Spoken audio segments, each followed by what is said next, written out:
G'day all, Flash Story here again from the medalist, with part 2 of What Are Honours and Awards. In part 1 we looked at what are Orders of Chivalry and decorations. In part 2 we're going to look at campaign medals and service medals. Now if you're trying to identify a set of medals, this is where you'll find 99.9% of war medals awarded to people. Okay, let's get started. War and campaign medals are awarded to everyone, irrespective of rank, for warlike or non-warlike operations like peacekeeping or humanitarian service, on operation, at home or abroad. The first of these to be awarded was the Waterloo Medal and General Service Medals that I covered in part 1. What I'm going to focus on here is medals that were awarded to Australians.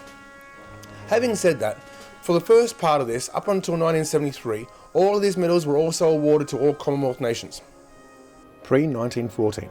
The first of these medals to be awarded to Australians was the New Zealand Medal.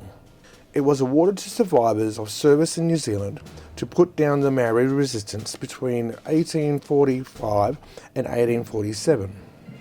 The Egypt Medal and Cadet Star was awarded from 1882 to the conclusion of the Egypt War in 1889. The Queen's South Africa Medal was awarded for service in the Boer War in South Africa. This medal came with a vast variety of clasps to indicate areas of service. After the passing of Queen Victoria, the King's South Africa Medal took over. This only came with 2 clasps, being the South Africa 1901 and South Africa 1902 clasps. The China War Medal was awarded for what is usually referred to as the Boxer Rebellion. World War I. The 1914 Star was awarded to those who served in France and Belgium on the strength of a unit, or who served in either of the countries between the 5th of August 1914 and midnight on the 22nd, 23rd of November 1914. A recipient of the 1914 Star could not also be awarded the 1914-1915 Star. The 1914-1915 Star was awarded for service between the 5th of August 1914 and the 31st of December 1915. For Australians, this was Gallipoli. The British War Medal and the Victory Medal were awarded in 1919 to mark the end of the Great War, and was awarded for service in the theatre of war between the 5th of August 1914 and the 11th of November 1918. Pip, Squeak and Wilfred were the affectionate names given to these 3 World War I campaign medals, awarded to anyone that was there from the start. It coincided with a popular comic strip published by the Daily Mirror newspaper. Pip was the dog, Squeak was the penguin, and Wilfred was a young rabbit. In a similar vein, when only the British War Medal and the Victory Medal were on display together, they were similarly known as Mutt and Jeff. The Mercantile Marine War Medal was awarded to those who qualified for the British War Medal and could supply evidence of having served at sea on at least one voyage through a dangerous zone as merchant seamen. World War II. For service in World War II, there were 9 stars and 2 medals awarded to all Imperial forces, with another 6 medals awarded to each Imperial country that came to help out the UK, 1 to each country. With the stars, it was deemed that no one person could be awarded more than 6, as some of the regions the stars covered overlapped. For example, with the Atlantic Star, if you qualified for the Aircrew Europe Star or French Germany Star, after qualifying for the Atlantic Star, you would be issued a clasp, not another star. The 1939-1945 Star was the overriding award issued to everyone that served over 6 months on operational service, or their time was ended due to death, disability, or wounding as a result of their service in operational areas. There was also a Battle of Britain and a Bomber Command clasp that could also be awarded to it.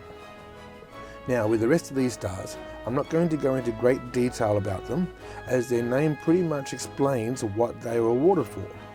The Atlantic Star was awarded for service in the Atlantic Ocean. This star, as previously stated, also came with an Aircrew Europe and France Germany clasp. The Arctic Star was a new addition in 2012 by the British government to recognise those who served in the area above the Arctic Circle during World War II. The Aircrew Europe Star, as it says, was awarded for service by aircrew over Europe during World War II. The Aircrew Europe Star also came with the Atlantic and France-German clasps. The Africa Star came with the 5th Army, 1st Army and North Africa 1942-1943 clasps. The Pacific Star came with the Burma clasp, Burma Star, and vice versa, this could have the Pacific class. The Italy Star and the French-German Star could also have the Atlantic clasp. The Defence Medal was instituted to provide recognition for specific periods of service in non-operational areas subject to air attacks or closely threatened. London, Darwin, Newcastle, parts of Africa and the like, to recognise time spent as a prisoner of war or the guarding of them. Look, there are a lot of guidelines around this medal, so if you'd like to know more, I'll leave it up to you. The War Medal 1939-1945 was awarded to all full-time service in the armed forces, wherever that service may have been rendered during the war. So whether you served as a home guard or on the front line, everyone got this medal. Okay, that is the end of the British medals for World War II.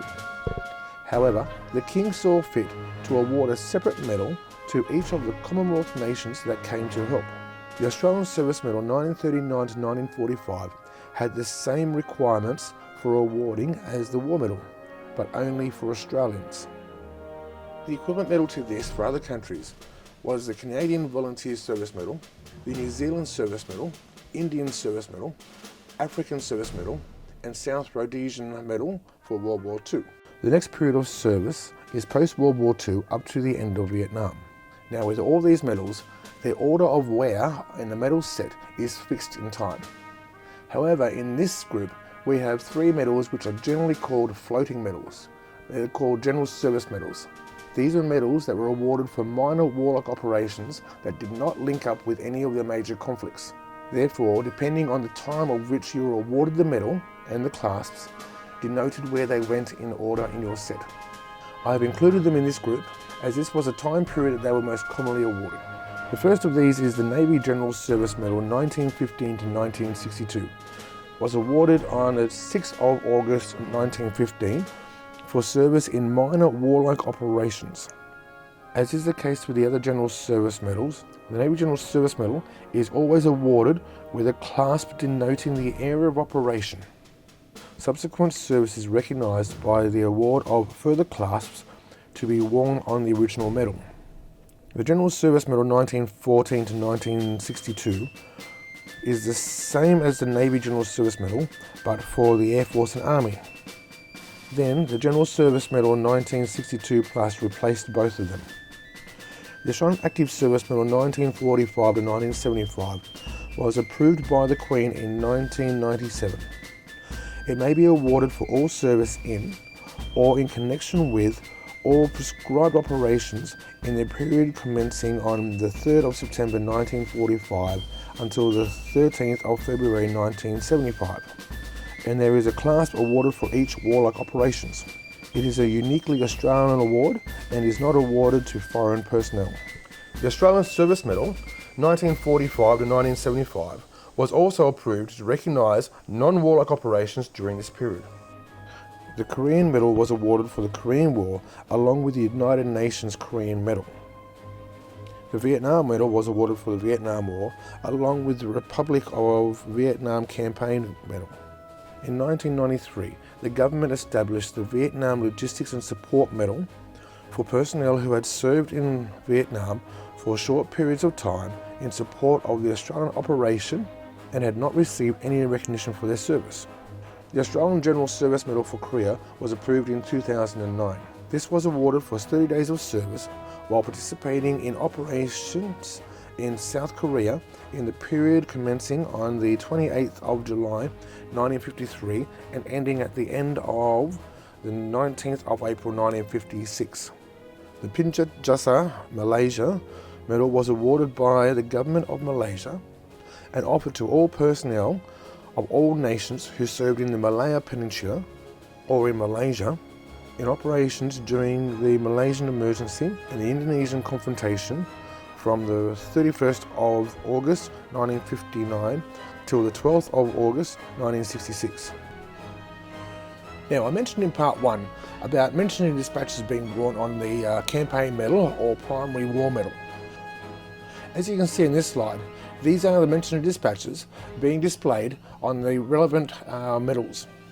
That being the Victory Medal for World War I, the War Medal for World War II, the Korean Medal for Korea, the Vietnam Medal for Vietnam, and then for the minor conflicts or minor wars that didn't denote a medal of their own, you have the mentioned dispatches on the General Service Medal.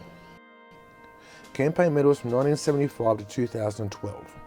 The Australian Active Service Medal 1975 to 2012 is a replacement for the previous Australian Active Service Medal, with the same requirements in the overriding Active Service Medal for this period, with a clasp to indicate the areas of service. This is also accompanied by the Australian Service Medal 1975 to current, issued for non-warlike operations.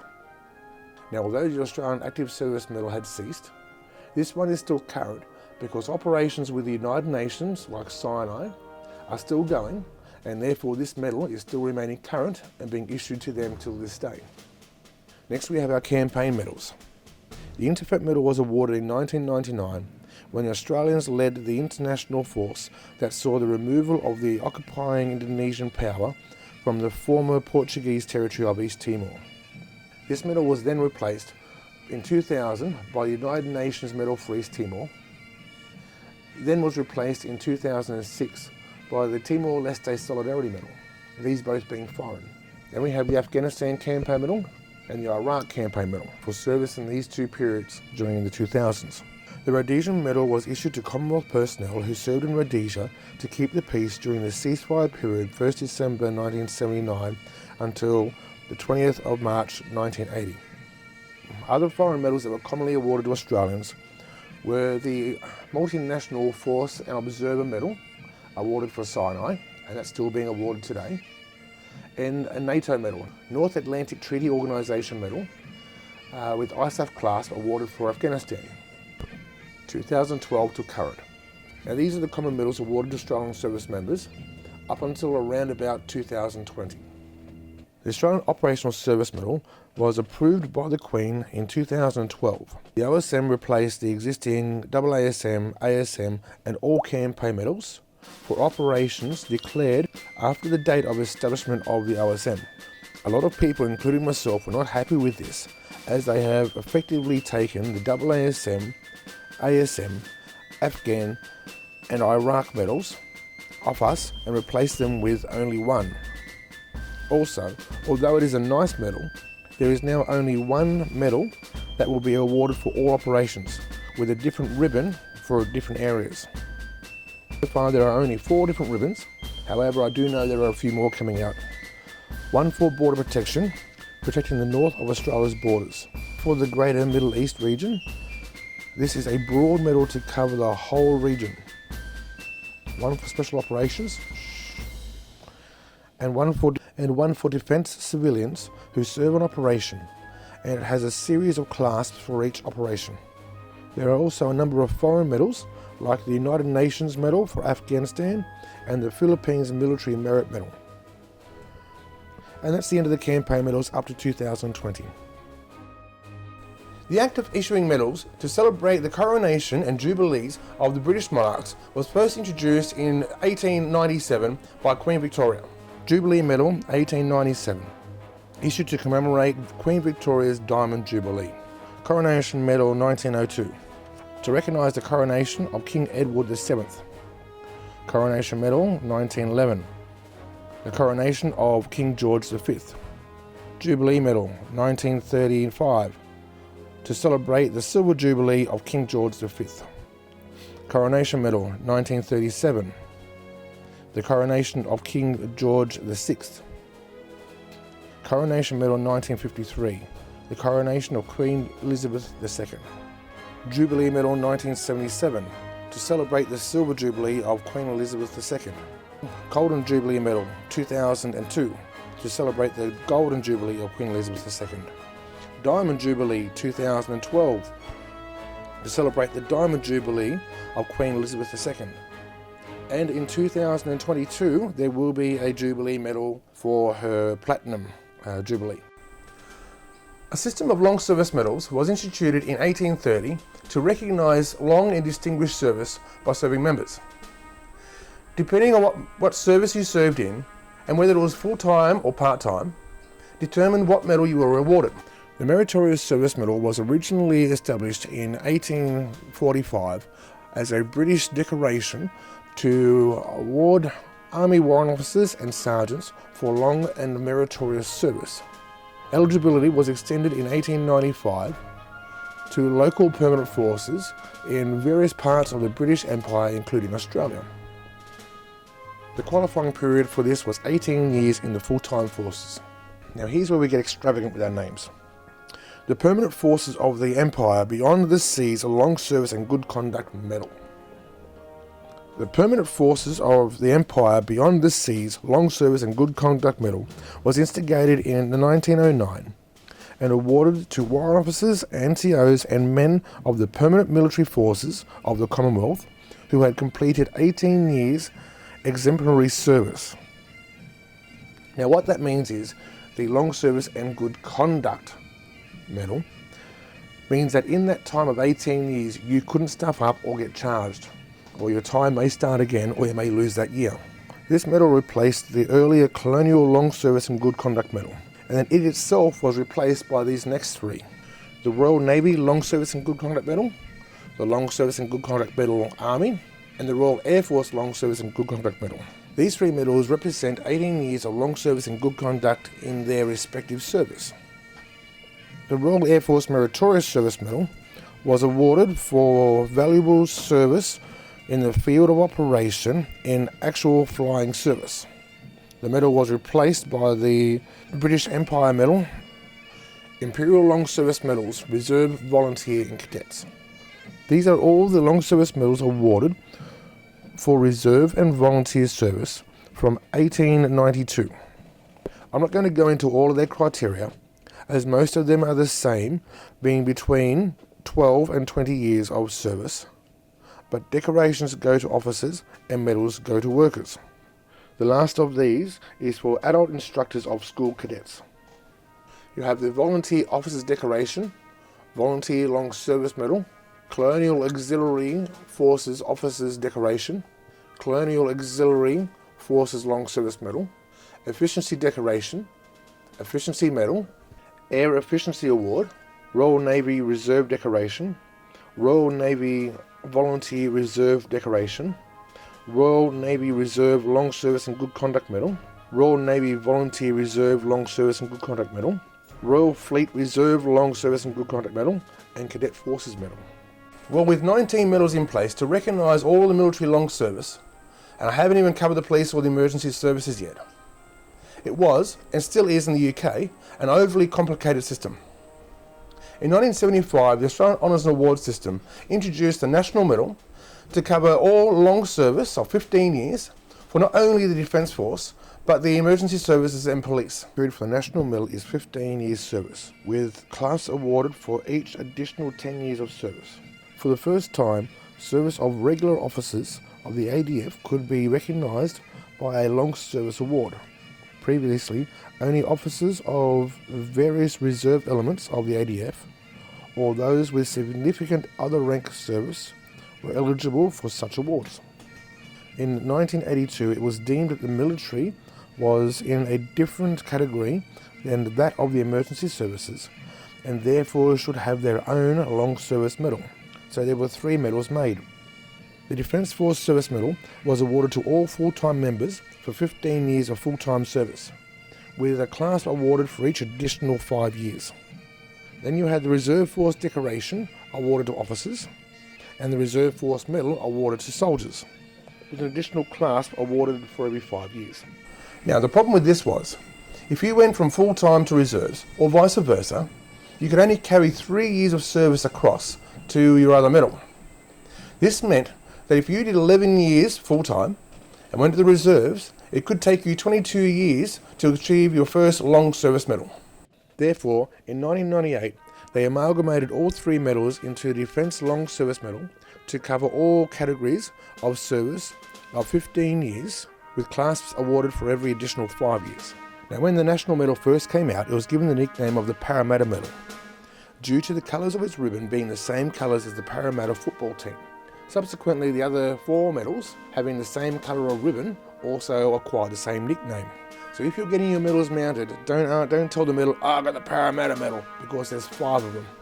Please be specific in what you've got. In 2004, the government announced the establishment of the Australian Defence Medal.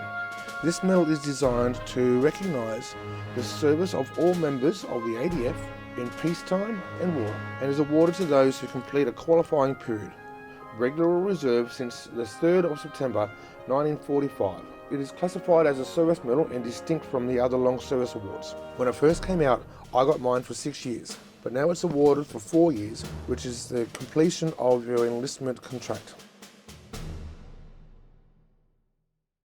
And last but not least is the Australian Cadet Forces Service Medal for 12 years service as an instructor in the school-age cadets.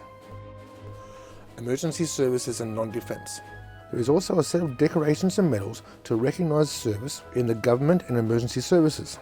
Firstly, we have the Public Service Medal. The Public Service Medal is generally to recognise government officials for outstanding service. Why this ranks above the others, I do not know.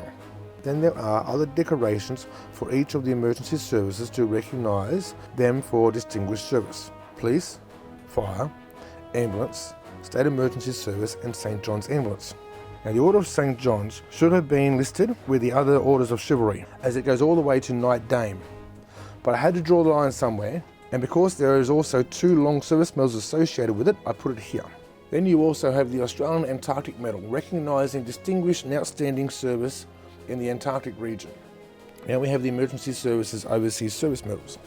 The Police Overseas Service Medal is the police equivalent to the ASM or AASM, to recognise overseas service in a policing peacekeeping role, and like the ASM AASM, there are clasps awarded for each operation.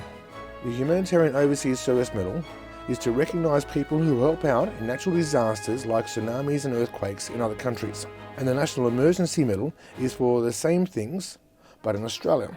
Both of these medals, similar to the Police Overseas Service Medal, the ASM and AASM, will have a clasp attached to it indicating the operation they were involved in. The National Medal we've already covered in the Defence Long Service Medals, but it is still currently awarded for 15 years service in the emergency services. And the last 2 ones we have here is the St John's Long Service Medal for 10 years service, with a clasp awarded for every additional 5 years.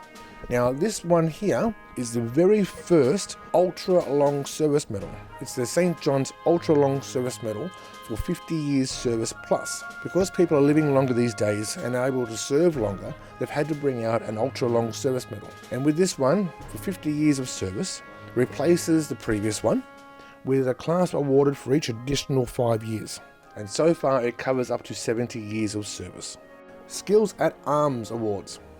Now, previously I did say that none of these medals or decorations can be won. You have to earn them and they are bestowed upon you. This category is different. These medals you can win. Every year the military have a champion shot competition to see who is the best shot in each service. Previously there was the Queen's Medal for champion shot in the Army and one in the Air Force. This was amalgamated into the Australian Champion Shot Medal, and one of these is awarded each year, one to each service. A number of major anniversaries of significant events in Australian history have been celebrated in recent times, and some of these have been marked with the issuing of a commemorative medal. These medals are official medals and not to be mistaken with unofficial or fake medals. Australian official commemorative medals. Firstly, we have the 80th anniversary of Armistice Medal. This medal was awarded to all living members of World War I. The Australian Sports Medal was established to commemorate the 2000 Olympics in Sydney. It was awarded to Australians to recognise achievements in all aspects of sport. It was only awarded in the year 2000. The next major historical milestone to be recognised by the Commemorative Medal was the Centenary of Federations in 2001. The medal was awarded to all living Australian centenarians and selected other Australian citizens. The Universal National Service Medal was issued to recognise service by veterans of the two national service schemes that had operated in Australia between 1951 and 1972. Foreign medals awarded to Australians. And finally, it is common for other countries and organisations like the UN and NATO to award their medals to our military members for their help. If the Australian Honours and Awards approves them, we can wear them with the Australian medals that we have already received. We have already covered a number of them, but here are some more that have been approved to be worn. There are also quite a number of American medals that can be awarded to us, but I won't cover them as I think we've had enough. Okay, now we've covered all the major decorations and medals, let's go back to Bobby Bishop's medals and see what his medals tell us about his service career. Okay, first here, in order of precedence, and as you can see at the top we have the post nominals for each decoration he's received. First we have the Victoria Cross, then down the bottom here is the Commander of Bath. We have a Distinguished Service Order with a bar, which means he received it twice. We have the Military Cross and the Distinguished Flying Cross. Distinguished Flying Cross tells us he was a pilot or an aircrew in the Air Force. The Military Cross tells us that he got shot down and still fought the good fight on the ground. We have the 1939-1945 star, the British War Medal, and the Victory Medal, indicating that he served in World War I. On the Victory Medal, we can also see a mention in dispatches. Next we have the Canadian Volunteer Service Medal and the War Medal, indicating he re-enlisted in World War II. With no other World War II medals there, it indicates that he served at home. And I do know that he was a flying instructor during World War II. Next here we have one Jubilee medal and two Coronation medals. After that we have the Reserve Efficiency Decoration, because he was in the reserves after that and he was an officer. Next we have the French Foreign Legion and the World War I French-Belgium Croix de Guerre with two clasps on it, or two leaves, indicating he was awarded it 3 times. Right, we made it. I hope this has been informative for you and given you a good insight into the Honours and Awards system. If you have any medals of your own or family members that you'd like to be mounted, please feel free to contact me at www.themedalist.com.au. Here I have over 400 individual items for sale. If you can't find what you're after, please feel free to contact me and I'm sure I can help you out. Or you can find me on eBay at www.ebay.com.au/str/middlemanning Australia. Well, thank you for watching. There was a lot to cover, but we got there. If you like what you saw, please hit the like button below and subscribe. And hopefully one day I might get some money for doing this. I'll be making more, so stay tuned.